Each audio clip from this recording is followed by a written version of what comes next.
Итак, мы в Крыму, в Севастополе, на территории древнего Херсонеса.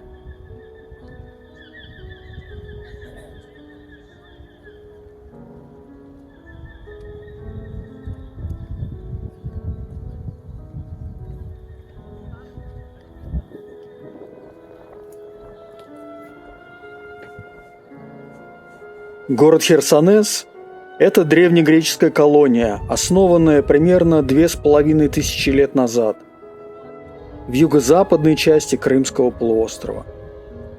Древний город располагался на берегу Черного моря, на окраине современного Севастополя.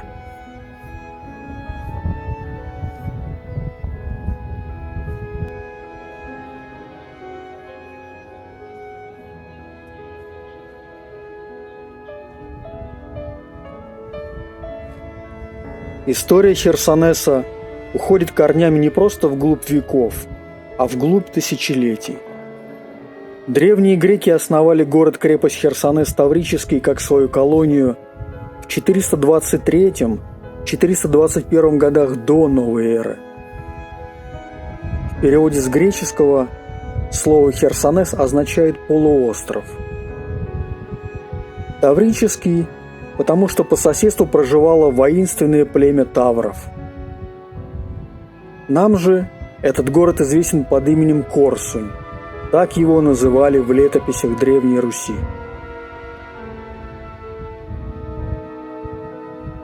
Херсонес в первую очередь примечателен нам тем, что здесь в 988 году крестился князь Новгородский и великий князь Киевский Владимир Святославович. Он принял христианство по греческо-византийскому образцу Восточной Римской империи.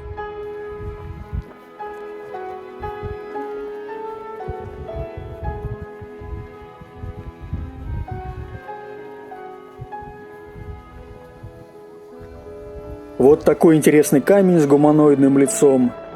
Здесь мы видим глаза и рот. Встречает нас на тропинке от западного ухода к Владимирскому собору.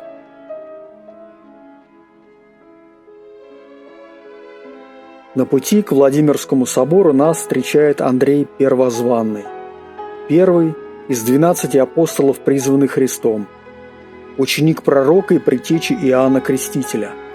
По преданию, он прошел с проповедью по городам и странам Причерноморья. В IX веке иерусалимский монах Епифаний обошел берега Черного моря и записал местные предания об апостоле Андрее. Святой Андрей проповедовал в Закавказье, затем продолжил свою деятельность на Босфоре и в Феодосии, а потом попал в Херсонес.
Сегодня воскресенье, и литургия проходит в верхнем храме Владимирского собора.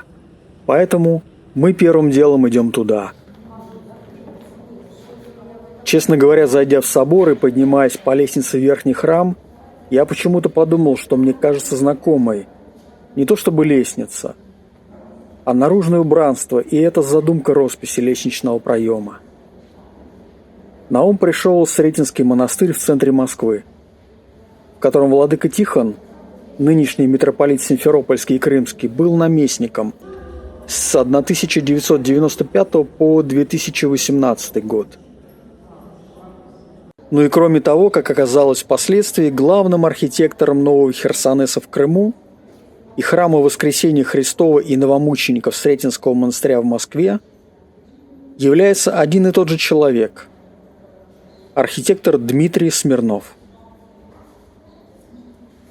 И здесь мне очень понравилась идея как бы переклички языческих древнегреческих философов с пророками Ветхого Завета и философии христианства.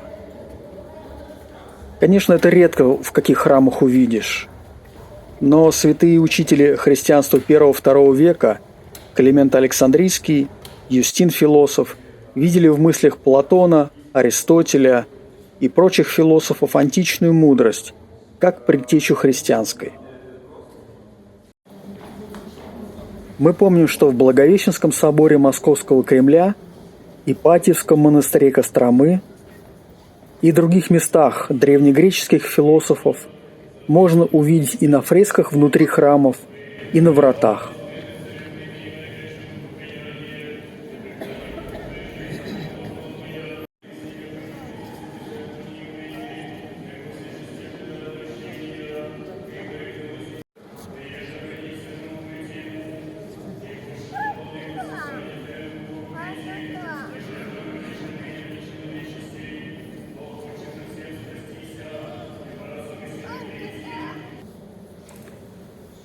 Свято-Владимирский собор в Херсонесе, православный храм в Севастополе, Третий кафедральный собор Симферопольской и Крымской епархии. Построен по проекту Давида Гримма в месте, которое считается одним из тех, где был крещен великий князь Киевский Владимир. Освящен в 1891 году и строился при 4 императорах российских. С 1921 года на территории располагалась часть Севастопольского концентрационного исправительного трудового лагеря для контрреволюционных элементов. В 1924 году Свято-Владимирский собор передан музею. Во время Великой Отечественной войны Свято-Владимирский собор дважды был поврежден. Во время осады города в купол собора попал крупнокалиберный снаряд. Перед отступлением немцы взорвали здание собора. Сохранилось лишь 2/3 строения. Работы по его восстановлению начались в конце 90-х годов, хотя активное развитие они получили только в 2000 году. Собор восстановили и расписали, однако исторически здание имело другое убранство.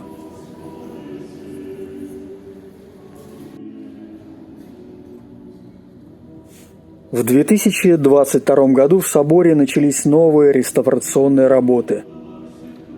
Скрупулезно, с максимальной точностью, Свято-Владимирскому собору возвращали исторический облик. По архивным фотографиям и документам восстанавливали мозаику. В Берлине были найдены архивные фотографии, на которых можно увидеть, как собор выглядел до Великой Отечественной войны.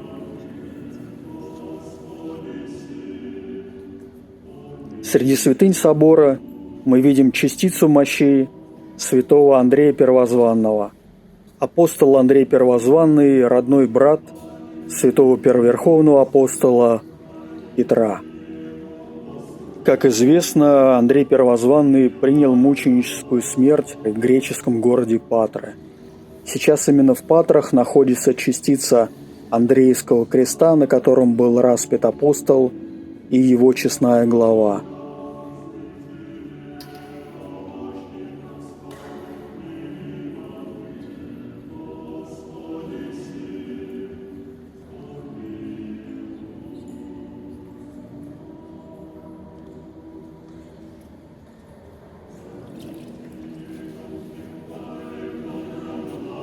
Почти 100 миллионов кусочков мозаики было изготовлено для реставрации Свято-Владимирского собора в Херсонесе. Теперь и верхний, и нижний храм полностью от сводов до полов украшены мозаикой из отечественной смальты и камня.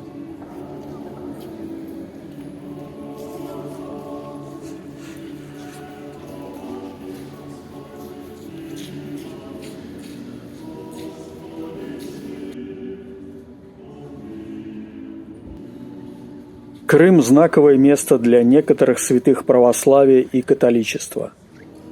Дело в том, что во времена Римской империи полуостров был местом ссылки и заточения неугодных, в том числе христиан. К концу I века в Херсонес на Инкерманской каменоломне был сослан ученик Петра святой Климент, Папа Римский. Он был одним из 70 первых учеников Христа. Около 91 года по Рождеству Христову Климент становится предстоятелем общины римских христиан. А в 101 году священномученик Климент был убит по приказу императора Трояна. Его утопили, бросив в море с грузом на шее, дабы последователи не нашли его тело. Однако по молитвам учеников Климента и остального народа море отступило от берега на расстояние около 500 метров, и люди нашли тело мученика.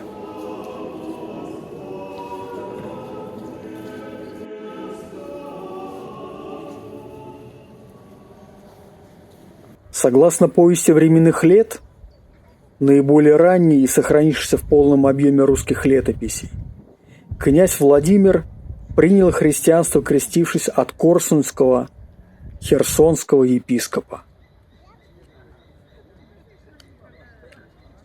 В Радзивилловской летописи, или как ее иначе называют Кёнигсбергской летописи, об этом пишется так. «И повеле креститеся, епископ же Корсунский, с попы царичины, огласив, крести Владимира, и яко возложи руку нань, и абие прозре».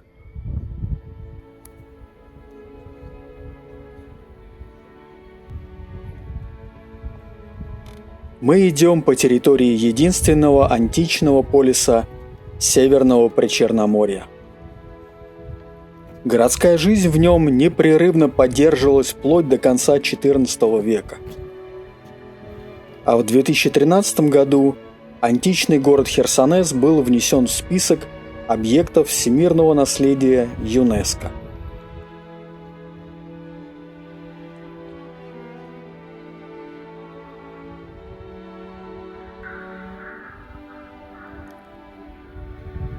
На протяжении 2000 лет Херсонес являлся крупным политическим, экономическим и культурным центром Северного Причерноморья.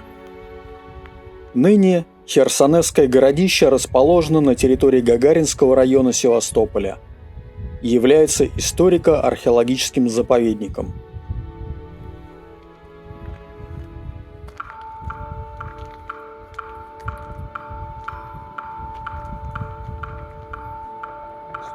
Этот колокол называется Туманным.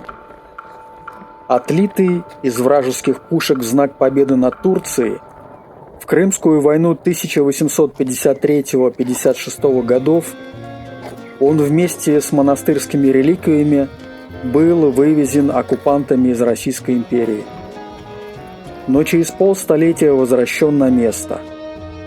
В 1913 году к торжественному 300-летнему юбилею дома Романовых Франция, союзник по военному блоку Антанте, решила сделать России символический подарок.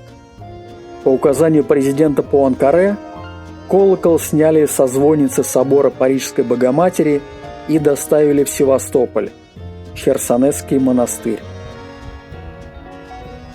Так он вернулся обратно в Россию.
На фоне сияющего моря перед нами встает реальный символ Херсонеса – мраморные колонны, о которые разбились века.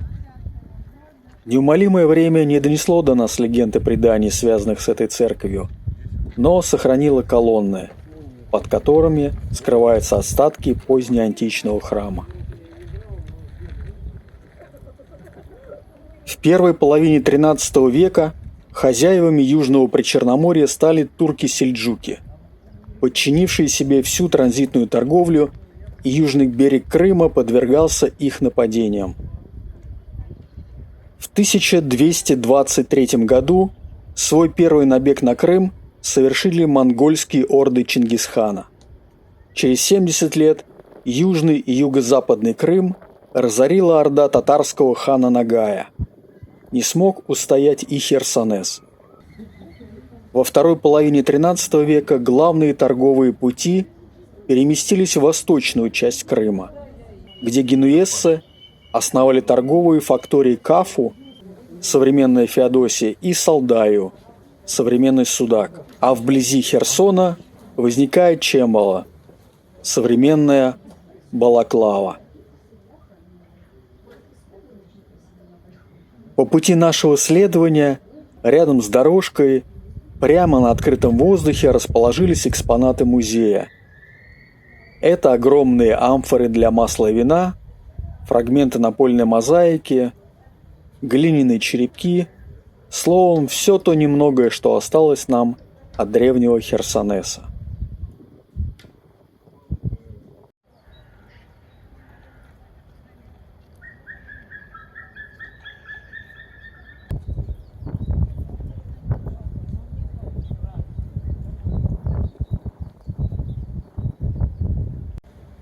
К середине XV века жизнь в Херсонесе окончательно угасла. Прошло время, и земля погребла под собой руины некогда большого и прекрасного города. Лишь спустя 400 лет, в 1827 году, по распоряжению главного командира Черноморского флота и портов Российской империи Грейга, были проведены первые раскопки с научными целями на месте погибшего Херсонеса. На этих раскопках было открыто 3 храма.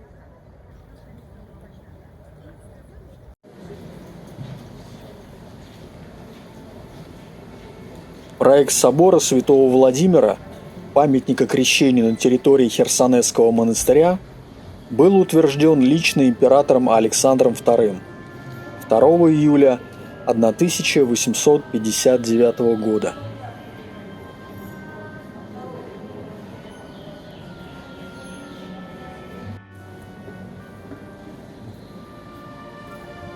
А 23 августа 1861 года состоялась торжественная закладка нового собора.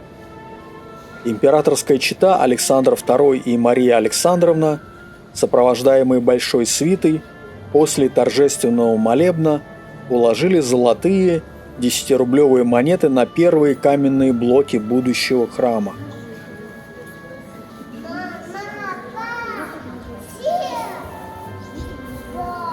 Царь пожертвовал деньги на колокол весом 11 пудов, который был отлит из меди. А великий князь Владимир Александрович стал покровителем собора. Строительство храма продолжалось в течение 30 лет и было закончено только в 1891 году при императоре Александре III. Как мы говорили, в 2022-2024 годах происходила реставрация и обновление Владимирского собора. Теперь храм полностью расписан мозаикой. Появились великолепнейшие киоты обрамления икон с полудрагоценными камнями. Две большие иконы перед алтарем – это Корсунская Богоматерь с младенцем и икона Спасной Рукотворной. Нижний храм был так же, как и верхний, полностью обновлен. Стали видны древние стены.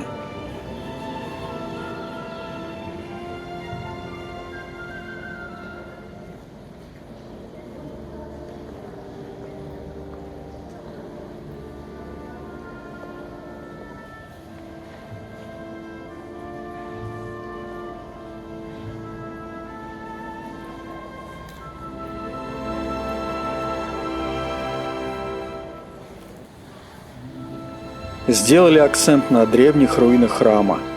В их пределах пол выложен в стиле византийской мозаики.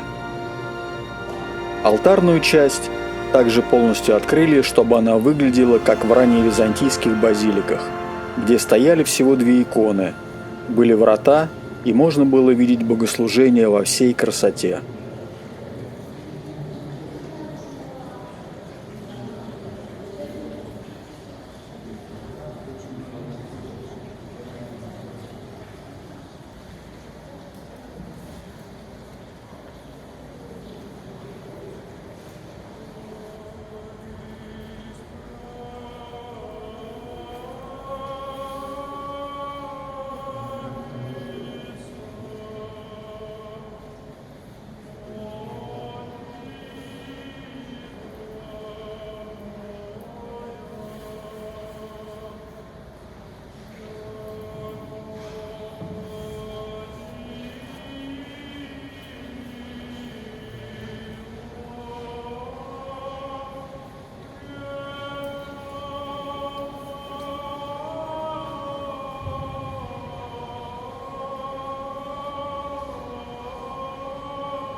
Сзади, за алтарной частью, установлены два реликвария с мощами людей, которые внесли самый большой вклад в крещение Руси в 988 году. В левой части нижнего храма установлен предел в честь святой равноапостольной великой княгини Ольги, бабушки великого киевского князя Владимира. Согласно повести временных лет, древнейшей летописи Руси, Ольга была родом из Пскова. Она родилась простолюдинкой в деревне Выбуты, расположенной в 12 километрах от Пскова по реке Великой. Былинный вещий Олег женил новгородского князя Игоря на Ольге. А с 912 года новгородский князь Игорь становится князем киевским. Через 33 года киевского князя Игоря убивают древляне, жители Полесья. Это территория современной Житомирской и Западной Киевской областей. И Ольга становится вдовой. Еще через 10 лет после смерти мужа Около 955 года Ольга принимает крещение в восточной столице Римской империи, городе Константинополь.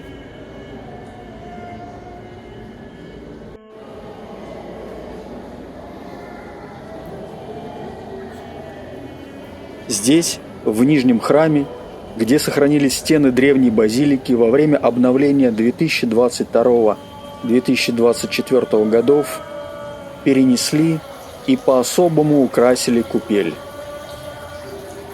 В память о крещении равноапостольного князя Владимира и совершившемся при крещении чуде исцеления князя от слепоты здесь был исторически установлен баптистерий. После реставрации его переместили в заалтарную часть, к восточной стороне собора, где мозаикой выложены образы 12 апостолов. Над купелью расположили плачущий крест, с которого в воду падают капли. В кресте находятся мощи Иоанна Крестителя, последнего пророка и предтечи Иисуса Христа. Как известно, Иоанн Креститель принял мученическую смерть от рук царя Ирода за обличение греха прелюбодеяния царя Ирода и Иродиады.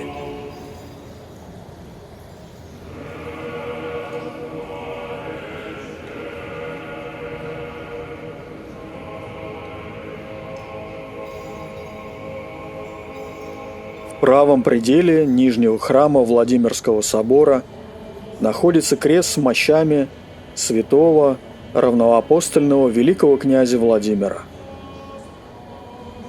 Именно этот человек, как, наверное, никто другой, вошел в историю как Российской империи, так и отдельных ее частей – России, Украины и Беларуси. На мой взгляд, в первую очередь это произошло не благодаря каким-то большим политическим и экономическим достижениям, а в первую очередь благодаря принятию христианства и распространению новой для славян религии на своих землях.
Это был один из самых больших соборов Российской империи и представлял собой шедевр архитектурного искусства. Высота 36 метров, общая площадь 1726 квадратных метров, диаметр купола 10,5 метров. Собор мог вместить около 1000 верующих.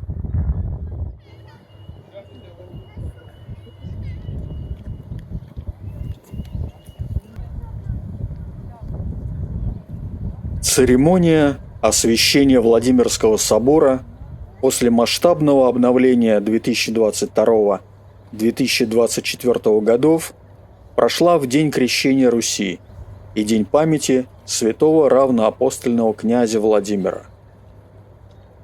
В мероприятии приняли участие жители Севастополя, почетные гости, высокопоставленные лица, 12 архиереев и более 100 священнослужителей.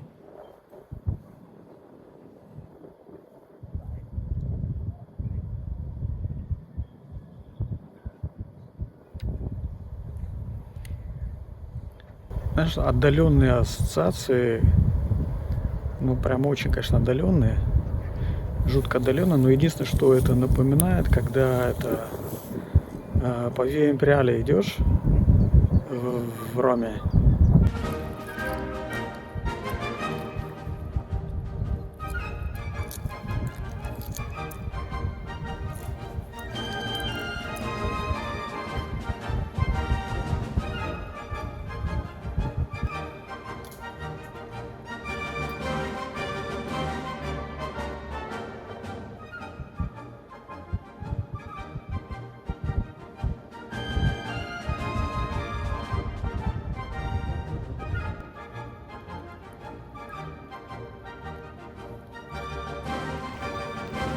Античный театр в Херсонесе был сооружен в первой половине III века до новой эры и по назначению использовался до конца IV века новой эры. Это единственный античный театр Крыма и всех стран бывшего СССР. Древнегреческие традиции театрального исполнения придерживались до I века. По предположениям археологов и историков, во времена Древнего Рима арена также использовалась для боев гладиаторов. Амфитеатр мог вместить около 2000 зрителей, а может быть и даже до 3000, то есть практически всех свободных мужчин, граждан тогдашнего Херсонеса.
На сегодня территория, отданная под музейный комплекс, включает в себя Херсонес-Таврический с руинами античного города Херсонес и Владимирским собором, а также новый музейно-храмовый комплекс, строительство которого началось в 2022 году, а открылся он летом 2024 года под названием «Новый Херсонес».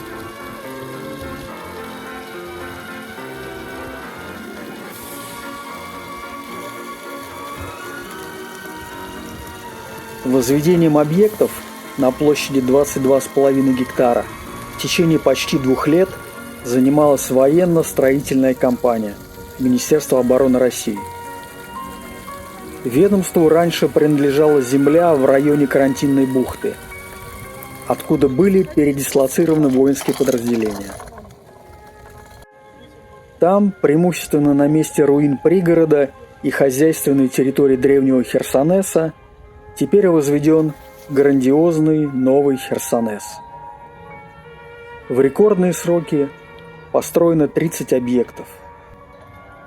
Новый Херсонес включает в себя 3 музея, посвященных христианству, античности и Византии, а также Крыму и Новороссии.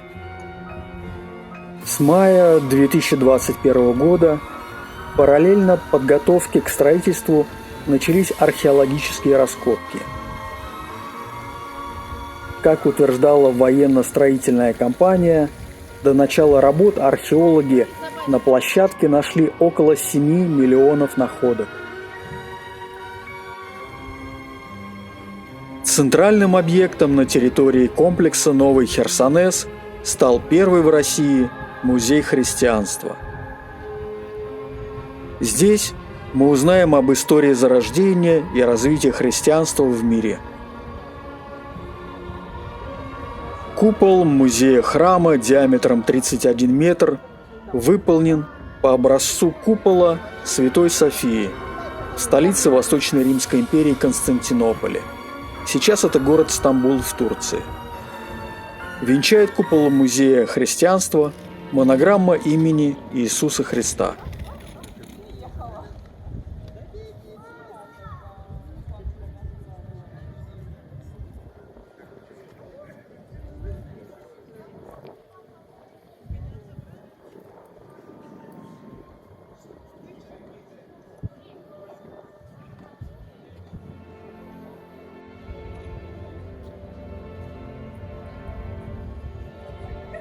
Перед нами первый в мире храм, не имеющий привычных стен и потолка. По задумке, здесь вместо привычных стен деревья и цветы, а вместо купола звездное небо, а на территории каждодневно звучат песнопения.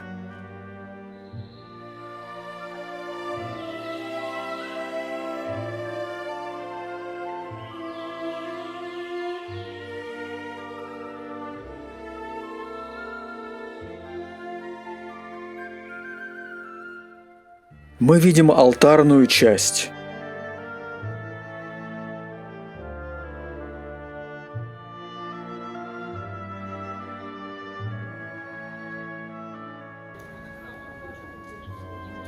На входе посетителей встречают два бронзовых грифона.